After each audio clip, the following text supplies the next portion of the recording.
नमस्कार दोस्तों, बहुत से लोगों को कमेंट आया है कि सर हमें ब्लाउज कटिंग के साथ में स्टिचिंग का भी वीडियो बनाइए। तो मैं आप लोगों को बताना चाहूंगा मैंने कटोरी ब्लाउज की स्टिचिंग कैसे करते हैं, 4 डार्ट बेल्ट ब्लाउज की स्टिचिंग कैसे करते हैं, 4 डार्ट सादा ब्लाउज की स्टिचिंग कैसे करते हैं, प्रिंसेस कट ब्लाउज की स्टिचिंग कैसे करते हैं, सब्यसाची ब्लाउज की स्टिचिंग कैसे करते हैं, सभी का मैंने वीडियो बनाया हुआ है जो मेरे चैनल में अपलोड है। अगर आप लोगों ने वह वीडियो नहीं देखा है तो आप उसे देख लीजिए, क्योंकि मैंने उसे बहुत ही डिटेल से और स्टेप बाय स्टेप ब्लाउज की स्टिचिंग कैसे करते हैं वो बताया है। अगर आप लोगों वह वीडियो को कंप्लीटली देखते हैं तो एक बार में ही ब्लाउज की स्टिचिंग कैसे करते हैं वो सीख जाएंगे। तो आज के वीडियो में मैं आप लोगों को 42 साइज 4 डार्ट बेल्ट ब्लाउज की कटिंग कैसे करते हैं वो बताऊंगा। इससे पहले मैंने 42 साइज कटोरी ब्लाउज की कटिंग कैसे करते हैं और 42 साइज प्रिंसेस कट ब्लाउज की कटिंग कैसे करते हैं उसका भी मैंने वीडियो बनाया हुआ है। अगर आप लोगों ने वह नहीं देखा है तो मैं उसे ऊपर आई बटन में दे रहा हूं, आप उसे देख सकते हैं। इस वीडियो में मैं आप लोगों को 42 साइज 4 डार्ट बेल्ट ब्लाउज की कटिंग करके बताऊंगा, जिसमें हमें बेल्ट का निशान लगाने का क्या फार्मूला है, ऊपर से बस्ट पॉइंट निकालने का क्या फार्मूला है, चारों डार्ट की दूरी निकालने का क्या फार्मूला है, सभी चीजों को बहुत ही डीपली और स्टेप बाय स्टेप बताऊंगा। तो आप लोग इस वीडियो को कंटिन्यू और पूरा जरूर देखें। तो लेट ना करते हुए हम मेन वीडियो में आते हैं। किसी भी साइज के ब्लाउज कटिंग करने से पहले हमें उसके मेजरमेंट की आवश्यकता पड़ती है, और मेजरमेंट दो प्रकार का होता है, एक बॉडी नाप और सेकंड सिले हुए कपड़े से। बॉडी नाप अगर हम लेते हैं तो उसमें कुछ लूजिंग ऐड करना पड़ता है, लेकिन अगर सिले हुए ब्लाउज से हमने मेजरमेंट लिया हुआ है तो उसमें कोई भी लूजिंग लेने की आवश्यकता नहीं पड़ती। तो ये मेजरमेंट जो बता रहा हूँ आप लोगों को, ये बॉडी नाप नहीं है, ये सिले हुए ब्लाउज से लिया हुआ नाप है। इसकी वजह से हम इसमें कुछ नहीं करेंगे, जैसा है ये एज इट इज हम इसको कटिंग कर लेंगे। तो मैं आप लोगों को 42 साइज 4 डार्ट बेल्ट ब्लाउज की कटिंग करके अभी आप लोगों को बताऊंगा। तो पहले तो हम मेजरमेंट को समझ लेते हैं। ब्लाउज की लंबाई है 15 इंच। मैं आप लोगों को बताऊंगा कि जब भी हम हैवी साइज के ब्लाउज की कटिंग करते हैं या स्टिचिंग करते हैं तो हमें ब्लाउज का जो लेंथ है वो ज़्यादा रखना रहता है। तो 15 इंच से आप कभी भी कम मत करिए हैवी साइज के ब्लाउज में, क्योंकि ब्लाउज पहनने के बाद चढ़ता है। इसकी वजह से आप कम से कम 15 इंच तो जरूर रखिए। ब्लाउज की लंबाई 15 इंच है, शोल्डर 11 इंच, सीना है 42 इंच, कमर है 34 इंच, सामने गला 6 इंच और पीछे गला 10 इंच। आस्तीन की कटिंग नहीं बता रहा हूँ, क्योंकि मैंने आस्तीन की कटिंग कैसे करना है 42 साइज में वो मैंने कटोरी ब्लाउज की कटिंग कैसे करते हैं 42 साइज में उसमें बताया हुआ है। अगर आपने वह नहीं देखा है तो आप उसे देख सकते हैं। देखिए 42 साइज जब भी हम ब्लाउज की कटिंग करेंगे या बनाएंगे तो उसके लिए हमें 1 मीटर कपड़ा जरूरत पड़ता है। 1 मीटर से कम कपड़े में आपका 42 साइज का ब्लाउज नहीं बनेगा, इस बात का ध्यान रखिए। क्योंकि मैं इसमें आस्तीन कटिंग नहीं बता रहा हूँ, इसकी वजह से मैं इसे कम कपड़े में आपको कटिंग करके दिखा रहा हूँ। सबसे पहले तो मैं बैक पार्ट की कटिंग करूंगा, और उसके लिए मैंने फोल्डिंग वाला हिस्सा अपनी तरफ रखा हुआ है और ओपन वाला हिस्सा देखिए मैं इस साइड रखा हूँ। सबसे पहले हम बैक पार्ट की कटिंग करेंगे। तो यहाँ पर हम पहले नीचे एक सीधी लकीर खींच लेंगे। ये सीधी लकीर दोस्तों हमारे, क्योंकि कपड़ा कभी भी सीधा नहीं होता तो इसकी वजह से मैं इसमें सीधा कर लिया हूँ। ब्लाउज की लंबाई 15 इंच है तो उसमें 1 इंच मैं प्लस कर रहा हूँ, 16 इंच में इसको हम ड्रा करेंगे, यानी कि 16 इंच में। ध्यान रखेंगे, इसे हम यहाँ पर से सीधा खींच लेंगे। अब आते हैं हम इसके शोल्डर में। शोल्डर है 11 इंच यानी 11 इंच। 11 इंच का हाफ हो जाएगा 5.5 यानी कि 5.5 इंच। अब 5.5 इंच यहाँ पर भी 5.5। अब यहाँ पर हम सीधा इसको खींच लेंगे। अब आते हैं गले के फैलाव यानी कि नेक डिस्टेंस में। इसका मैं ले रहा हूँ गले का फैलाव 3.25 इंच, इधर भी 3.25 इंच। क्योंकि डीप गले में मैं कटिंग करके बता रहा हूँ आप लोगों को, तो यहाँ पर से हम इसे सीधा खींच लेंगे। अब आते हैं इसके डीप में। डीप हमारा 10 इंच है तो 10 इंच में हाफ इंच मैं इसमें सिलाई मार्जिन ऐड कर लिया हूँ, तो 10.5 इंच में इसको मैं ड्रा कर लेता हूँ। अब आएंगे आर्म होल में। आर्म होल दोस्तों मैं लूँगा 6 इंच, क्योंकि मैंने अपने पहले वीडियो में बताया है कि आर्म होल जो है वो सीने के अकॉर्डिंग नहीं होता दोस्तों। अगर हमने बॉडी मेजरमेंट लिया है तो उसमें आप नाप सकते हैं, या फिर सिले हुए कपड़े में हम नाप सकते हैं कितने इंच में कटा हुआ है। मुझे इसका आर्म होल 18 इंच चाहिए, इसकी वजह से मैंने इसको 6 इंच में लिया है। अभी मैं इसमें सीना मेजरमेंट करके इसको नाप के बताऊंगा, ठीक है। अब आते हैं हम इसके सीना में यानी कि चेस्ट में। देखिए दोस्तों, मैं हमेशा अपर चेस्ट के अकॉर्डिंग ब्लाउज की कटिंग करता हूँ, क्योंकि जब हम स्टिचिंग करते हैं तो अपर चेस्ट के हिसाब से ही हम उसको स्टिचिंग करते हैं। इसकी वजह से मैं इसमें अपर चेस्ट के ही अकॉर्डिंग बता रहा हूँ। 10.5, क्योंकि 42 इंच हमारा चेस्ट है, 1.5 इंच मैं इसमें मार्जिन ले रहा हूँ, ध्यान रखेंगे। 34 इंच कमर है तो 8.5 इंच, 1 इंच डॉट के लिए बैक के, और 1.5 इंच जैसे हमने ऊपर लिया है उसी प्रकार से नीचे भी हम 1.5 इंच मार्जिन लेंगे। ये मार्जिन दोस्तों ब्लाउज ढीला करने के काम आते हैं। इनकेस अगर ब्लाउज फ्यूचर में टाइट होगा तो ये ढीला करने के काम आएगा। अब क्या करना है, अब हमें इसके आर्म होल की कटिंग करना है। तो एक परफेक्ट शेप लेने के लिए दोस्तों मैंने यहाँ पर 1/2 इंच में अंदर की ओर एक लकीर खींच लिया है। अब यहाँ पर से हम 1 इंच में निशान लगा लेंगे। ये 1 इंच में कहाँ पर, 10.5 इंच जहाँ पर लगाए थे उसके 1 इंच पहले। अब इसे हम मेजरमेंट कर लेंगे तो ये कितना रहा दोस्तों, ये आ रहा है 4 इंच। तो अंदर वाली तिरछी लकीर में ध्यान रखेंगे, उसमें हमको 4 इंच में निशान लगा लेना है। अब इसी के अंदर हमको इसका राउंड सर्कल बैठाना है। ध्यान रखेंगे, देखिए मैं किस प्रकार से इसको ले रहा हूँ। ये देखिए मैंने तिरछी लकीर में इसका राउंड शेप को मिलाया हुआ है और यहाँ पर लाके इसको मिला लिया है। यहाँ से यहाँ तक मैंने इसको आर्म होल को लिया है। ये सामने पार्ट की घरे हो गई। अब बैक पार्ट के लिए देखिए, जहाँ पर हमने 10.5 इंच में निशान लगाया था वहाँ से हमको राउंड सर्कल लाते हुए ये सीधी लकीर में हमको लाके मिलाना है। तो देखिए ये हमारी सीधी लकीर में आके मिल गई है। ये हमारे सामने पार्ट की गहराई, ये बैक पार्ट की। ध्यान रखेंगे, जब तक हम सामने पार्ट की गहराई का ड्रा नहीं करेंगे बैक पार्ट की गहराई का ड्रा नहीं कर सकते हैं। तो ये तो हमारा कंप्लीटली बैक पार्ट ड्रा हो गया है। अब मैं इसको कट कर लेता हूं।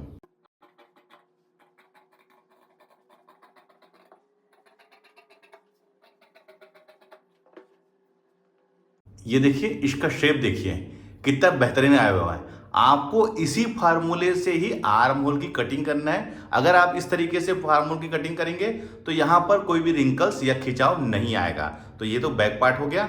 अब हम सामने पार्ट की कटिंग करने के लिए देखिए दोस्तों, मैंने इस साइड से कटिंग किया था, अब इसको हम पलट लेंगे ऐसे। ध्यान रखेंगे, ये इस प्रकार से। अब जो हमने बैक कटिंग किया है इसको हम यहाँ पर रख लेंगे और जैसा ये है दोस्तों इसको एज इट इज हम इसके ऊपर ड्रा कर लेंगे, यानी कि कॉपी कर लेंगे।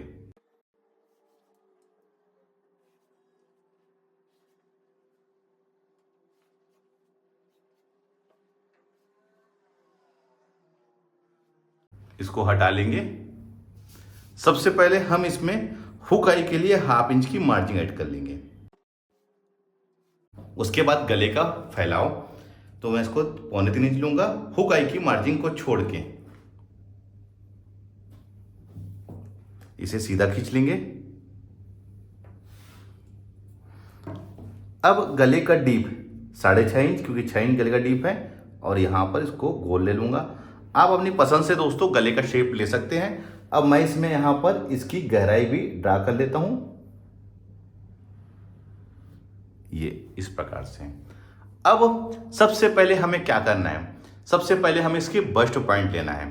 तो जो भी सीना होता है उसको हमको 4 से भाग देना रहता है। तो 42 इंच सीना है तो उसको 4 से भाग देने के बाद दोस्तों ये होगा 10.5 इंच, और 10.5 इंच में 1 इंच प्लस कर लेना है तो होगा 11.5, और मैं उसमें 1/2 इंच सिलाई मार्जिन ऐड कर लेता हूं, यानी कि 12 इंच। ध्यान रखेंगे, ये 12 इंच, और यहां पर हम सीधा इसको खींच लेंगे, ये इस प्रकार से। अब उसके बाद इसी के नीचे हमें बेल्ट का निशान लगाना है। तो कितना इंच मिलेगा दोस्तों, 2.5 इंच में। ध्यान रखेंगे, ये 2.5 इंच में, क्योंकि ये 4 डॉट बेल्ट ब्लाउज बन रहा है, इसकी वजह से मैंने 2.5 इंच लिया है। अगर मान लीजिए कटोरी वाला ब्लाउज बनता दोस्तों तो हम इसमें लेते 2 इंच, लेकिन इसमें 1/2 इंच मैंने डार्ट का भी एडजस्ट किया हुआ है।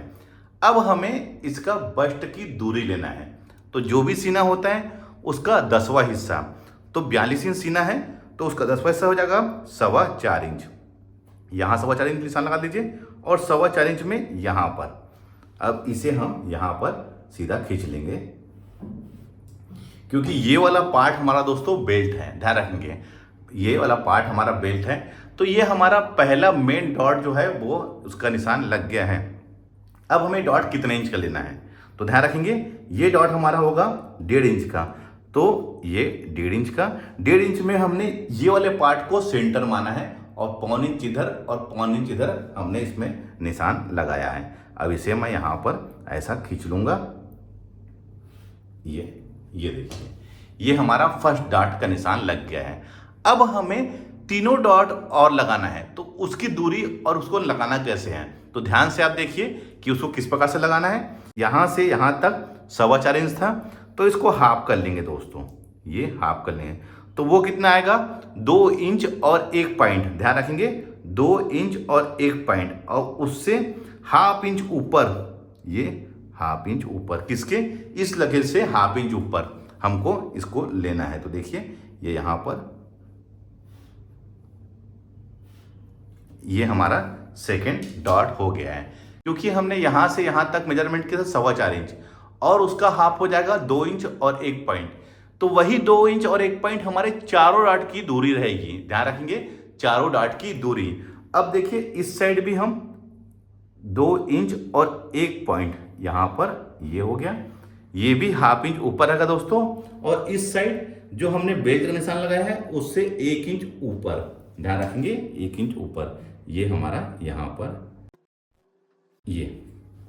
ये हमारा तीसरा डॉट पड़ गया है।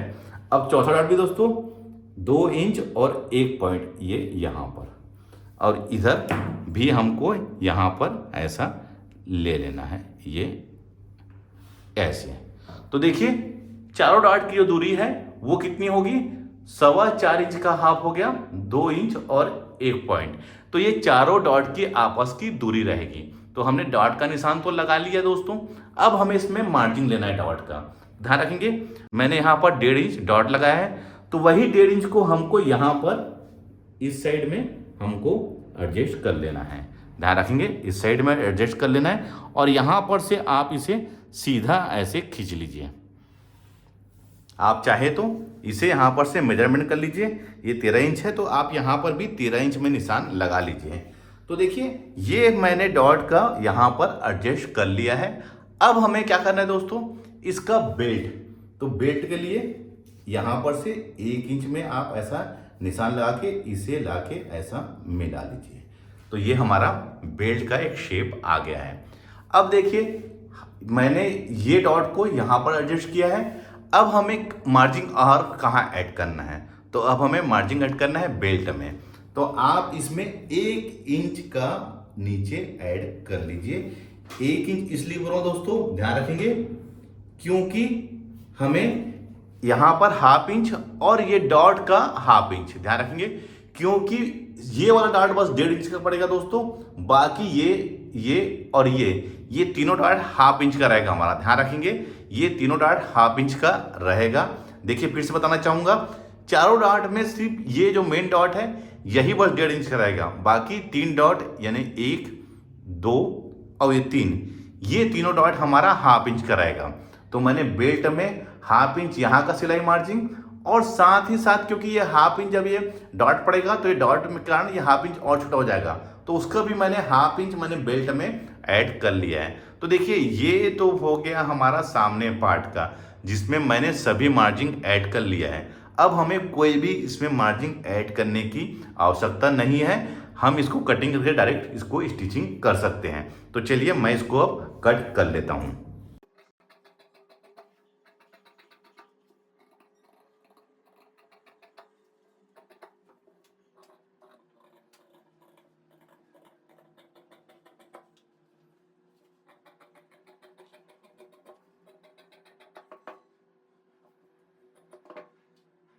तो ये हमारा 4 डॉट बेल्ट वाला ब्लाउज कटिंग करके रेडी हो गया है। अब हमें इसमें कोई भी मार्जिन ऐड नहीं करना है, हम डायरेक्ट इसको स्टिचिंग कर सकते हैं।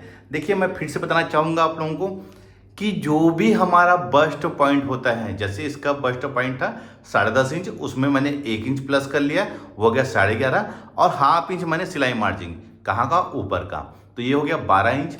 12 इंच से नीचे हमको निशान लगा के, यानी कि 2.5 इंच में हमको, जैसे 12 इंच ये था उसके नीचे हो गया 2.5 इंच, उसके नीचे वाला जो पार्ट है वो हमारा बेल्ट बनता है। यही फार्मूला होता है, बस्ट पॉइंट से 2.5 इंच के बाद का जो हिस्सा है वो हमारा बेल्ट बनेगा।